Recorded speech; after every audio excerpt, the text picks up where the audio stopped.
Okay kabayan, total na pag-uusapan po natin ang ukol sa mga alagaing tulad ng isda.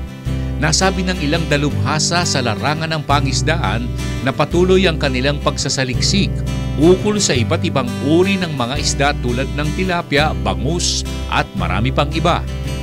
Kasama na rin dito ang pagpaparami upang matugunan ang pangangailangan sa hapagkainan ng mga Pilipino.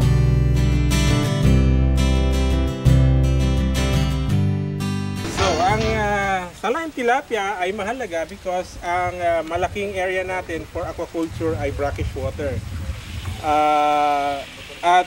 Sa ngayon, ang brackish water production natin ay mababa. Ang production level natin at the average ay nasa 1 ton per hectare per year lang. At ang tilapia naman, very limited ang growing area sa Pilipinas dahil maliit ang freshwater resources sa Pilipinas.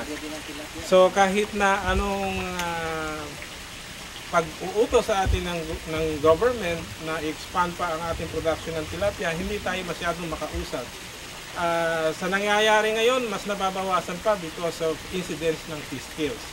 So, ang inumpisahan natin itong project na to 8 years ago, at ang layo natin, makagawa tayo ng tilapia na mabubuhay ng malaki sa maalat na environment.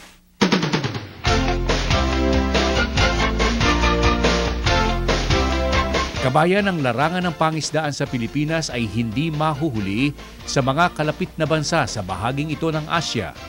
Ang kailangan lamang ay pag-ukulan ng pansin at kakayahan ng mga dalubhasa sa pangunguna ng pamahalaan. Pangisdaan, tugon ng Pilipinas sa mga panawagang kailangan ng lahat, ang malawakang produksyon ng pagkain. At ang sektor na ito ay may kakayahang manguna sa produksyon. Kabayan, ito po naman ang inyong lingkod, Ka Jerry Geronimo, sa palatuntunang ating alamin.